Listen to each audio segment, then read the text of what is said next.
Perfect Wisdom. With the divisions of the Abhisamilakra. Translated by EdwardConze 1904–1979. University of California Press, Berkeley, Los Angeles, London. Chapter 62. The Supreme Attainment. Subhuti. How, O Lord, does the bodhisattva, having stood in the perfection of morality, acquire the perfection of giving? The Lord. Hear the bodhisattva. The great being, having stood in the perfection of morality, does not adhere by any of his bodily, vocal, or mental engagements to the level of the disciples and pratyekabuddhas. When he stands in this perfection of morality, he does not rob beings of life, does not take what is not given, does not have false views. When he has stood in that perfection of morality, then any gift which he gives, whether it be food to those who want food, drink to those who want drink, and likewise cars, clothes, flowers, garlands, perfumes, ointments, lodgings, asylum, livelihood, and services to those who want them. In short, all kinds of things useful to humans, that gift he makes common to all beings and dedicates it to full enlightenment, but not to the level of the disciples and pratyekabuddhas. Subhuti. How does the bodhisattva, having stood in the perfection of morality, acquire the perfection of patience? The Lord. Here, the bodhisattva, the great being, who has stood in the perfection of morality, when all beings cut off all his limbs, never gets angry or feels ill will, but just thinks to himself, how good it is that this should have happened to me. For through my renunciation of this stinking body I shall win the heavenly, adamantine body of a Tathagata. F. Subhuti. How does the bodhisattva, having stood in the perfection of morality, acquire the perfection of vigor? The Lord. Here the bodhisattva, the great being, does not relax his physical and mental vigor, and he is determined that he will rescue all beings from samsara, and establish them in the deathless element. Subhuti.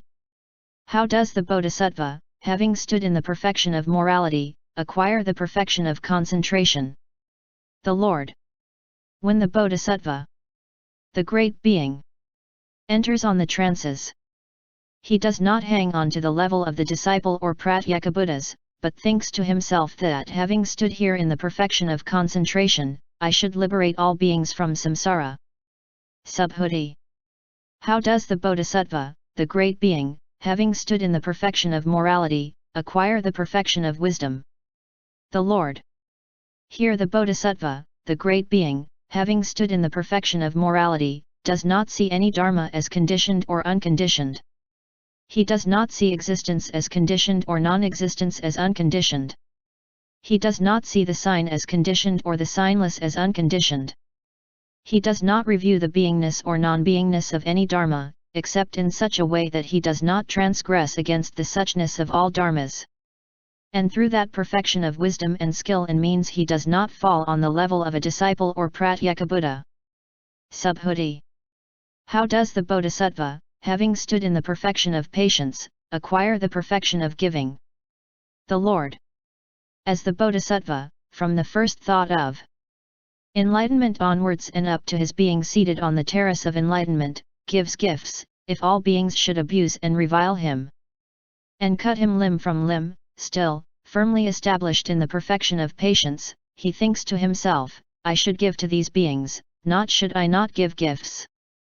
To those who want food he gives food. Having made these wholesome roots common to all beings, he dedicates them to the knowledge of all modes, but in such a way that the triple intellectual act does not take place, i.e. concerning him who dedicates, that which dedicates, that whereto it is dedicated. Subhuti. How does the bodhisattva, having stood in the perfection of patience, acquire the perfection of morality? The Lord.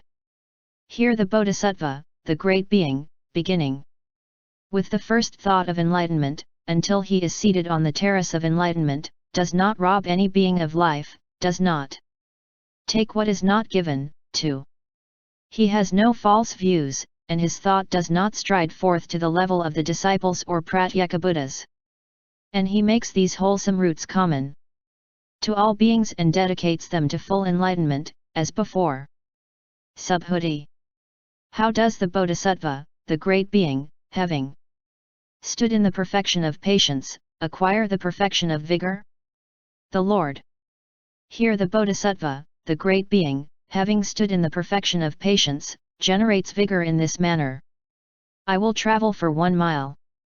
For 100 miles.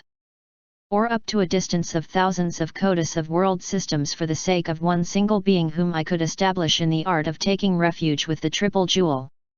In the moral rules, or in patience, or in the fruit of a stream winner, too. In full enlightenment.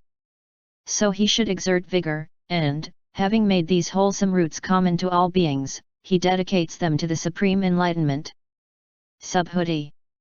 How does the bodhisattva, the great being, having stood in the perfection of patience, acquire the perfection of concentration? The Lord.